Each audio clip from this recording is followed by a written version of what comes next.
Before we pray, let's first take a moment to listen to God's word, and then we'll pray together. I want to take a moment to walk with you through Hebrews chapter 11. If you've ever felt uncertain, overwhelmed, or questioned whether your faith matters, this chapter is for you. I personally like to call it the chapter of faith, because within its verses, we see a powerful, living testimony of what it truly means to believe in God, even when nothing around you makes sense. Let's begin with Hebrews 11, verse 1. Now faith is the substance of things hoped for, the evidence of things not seen. This single verse gives us a profound definition of faith. It tells us that faith is not just wishful thinking. It's not a vague hope that things might turn out okay. No, faith is substance. Faith has weight. It has strength. It is the very foundation that we stand on when everything else is shaking.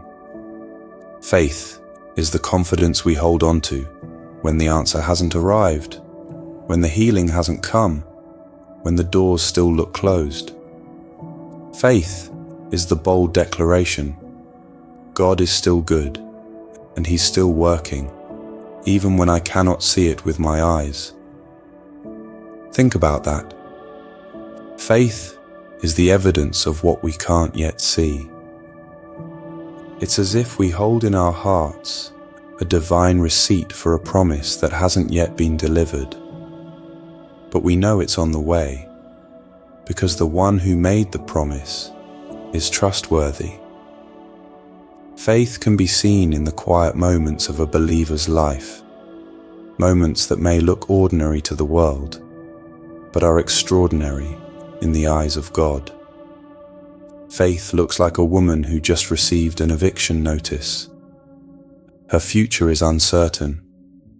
Her bank account is empty. The bills are piling up. And yet, late at night, she kneels down, lifts her hands, and sings praises to her God. Not because everything is okay, but because she believes that God will make a way. That's faith. Faith looks like a man who's been told again and again that he's not qualified, not educated enough, not skilled enough to start that business or launch that ministry.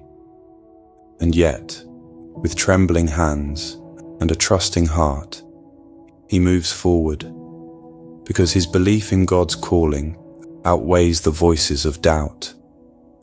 That's faith. So, what else does Hebrews 11 teach us about faith? Let's continue with verses 5 through 11. It was by faith that Enoch pleased God. He walked with God so closely and so intimately that God took him. He never experienced death. That's how powerful a life of faith can be. And then we read a bold statement: without faith, it is impossible to please God. Not hard, not unlikely, it's impossible. Why? Because faith is the very posture of our heart that says, God, I believe you exist. And not only do I believe you're real, I believe you care. I believe you see me. I believe you reward those who seek you with all their heart. Faith is not about having all the answers. It's about trusting the one who does. Noah had never seen a flood. Some scholars even say that rain had never fallen on the earth before. But when God told him to build an ark, he obeyed. He risked being mocked. He endured ridicule. But he obeyed because he trusted the warning of God more than the opinion of people. And his obedience saved his family. Abraham was called to leave everything he knew: his home, his relatives, his comfort zone. And he obeyed. Even though he didn't know where he was going, he trusted the voice that called him. That's faith. Sarah was old. She had long passed the natural time to bear children, and yet she received strength to conceive. Why? Because she considered God faithful. She looked at her own limitations, her own aging body, and still chose to believe that God's promise was greater than her condition. So let me ask you today, what are you doing by faith? What steps are you taking because you trust the one who spoke to your heart? What's your story of faith? Every believer must have one. Every true walk with God includes a time when you had to move forward without a visible map, when you had to trust God more than you trusted your circumstances. It might be the season where you're tithing even when your finances are tight. It might be praying over a child who's wandered far from God. It might be standing firm in purity in a world that mocks holiness. It might be writing the book, applying for the job, starting the ministry, without knowing if anyone will notice or support you. Faith doesn't always look loud. Sometimes it looks like quiet consistency. Sometimes it looks like trusting God through chronic illness. Sometimes it looks like showing up to serve even when you feel unseen. Faith may not always bring immediate results, but it always brings God's attention. Hebrews 11 is not just a list of Bible heroes. It's a blueprint for how we live today. And remember this, faith is not just for receiving miracles. It's for enduring through trials. The same faith that believes for the impossible also clings to God when the miracle hasn't come yet. You don't need to have perfect faith. You just need to have a willing heart. God honors mustard seed faith. He honors the broken, tear-stained prayers.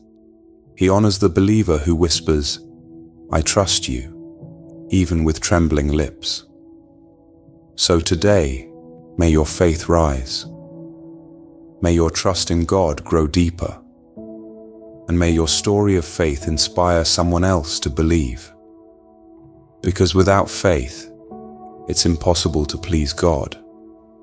But with faith, mountains can move, chains can break, and impossible things become possible. Hold on, keep believing, and never forget, your faith is not in vain. Now let's take a moment to pray together. Lord Jesus, I come before you again, humbled and grateful. You are the God of Abraham, the God of Sarah, the God of Noah, and you are my God too. You are the same yesterday, today, and forever. You are the God who speaks things into existence even before they are seen, and you are the God who still honors faith. You said in your word that faith is the substance of things hoped for, the evidence of things not seen. And Lord, I confess, it's not always easy to live by faith. There are days when my sight wants to guide me more than your spirit. Days when the storms are loud and the silence feels long. But I thank you that faith is not about what I see. It's about who I believe. So today, Lord, I choose to believe. I believe that even when I don't understand the path ahead, you are still leading me. I believe that even when I feel like I'm walking through a wilderness, you are still the cloud by day and the fire by night. I believe that even when the promise seems delayed, like it did for Sarah, you are still the promise keeper, and you are never late. Holy Spirit, help me to walk like those who came before me, those whose names are written in the chapter of faith. Like Enoch, help me walk in such close fellowship with you that my life becomes a pleasing testimony to heaven. Like Noah, help me to build even when I don't see the rain. Help me to obey even when others mock me, because I trust what you have spoken more than the opinions around me. Like Abraham, help me to go when you say go, even when I don't know where I'm going. Teach me to trust the caller more than I trust the map. Like Sarah, strengthen me to believe that it's not too late for the promise. Even when everything in the natural says it's impossible, help me to judge you faithful, because you are. Lord, I don't want a shallow faith that only works when life is easy. I want the kind of faith that endures.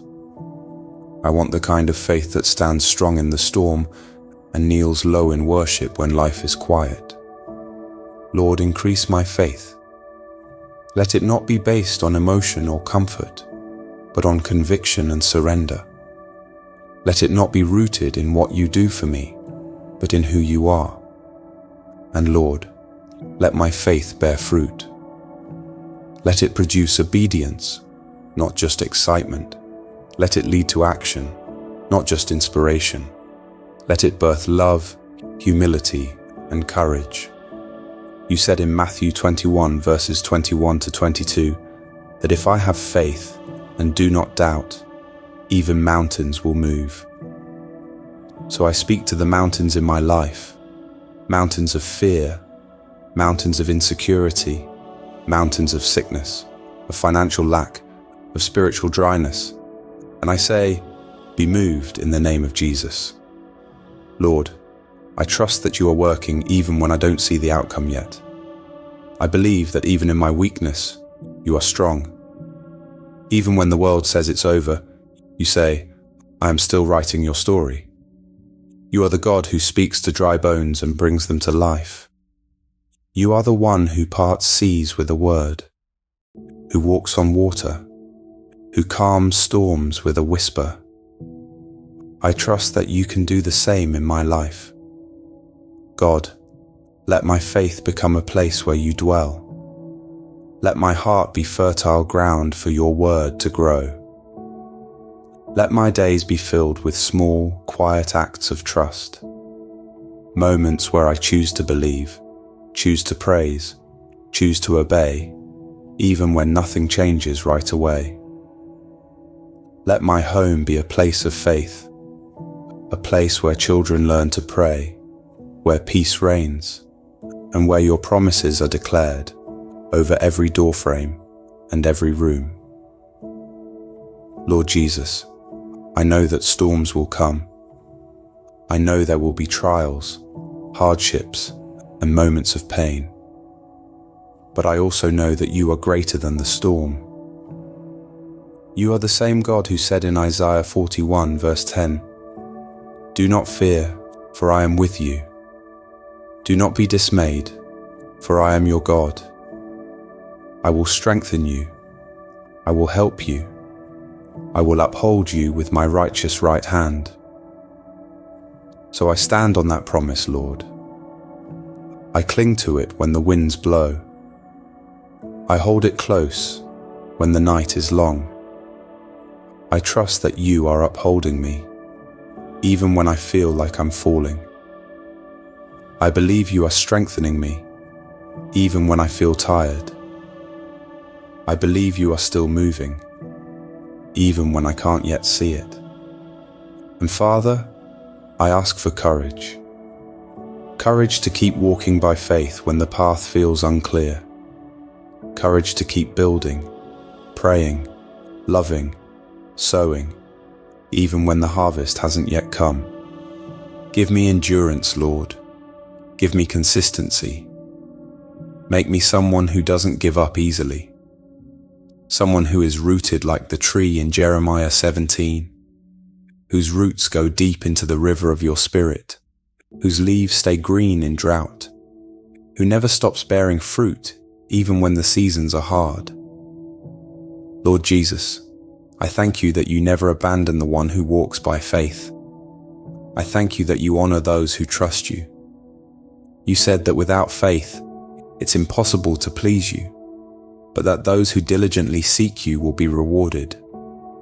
So I seek you, Lord. I seek your presence more than answers. I seek your face more than solutions. I seek your will above my own. Let my life be a living testimony of faith, that others may look at my story and say, "That was God," that they may see your power, your grace, and your goodness through my walk of faith.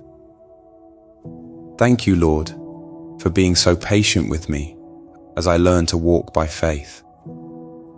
Thank you for catching me when I fall. Thank you for strengthening me when I'm weak. Thank you for surrounding me with your word, your spirit, and your promises. I bless your name, Jesus. I honor you. I love you. And I surrender all that I am to you again. I lay them at your feet. And I thank you for hearing my prayer. In the mighty, precious, and faithful name of Jesus Christ. Amen. If this prayer has touched your heart, please type Amen as a sign of faith. I pray that every blessing in this prayer is now upon you in the name of Jesus. And if you need a special prayer, feel free to let us know in the comments. We would be honored to pray for you. May the grace and peace of our Lord Jesus Christ be with you always.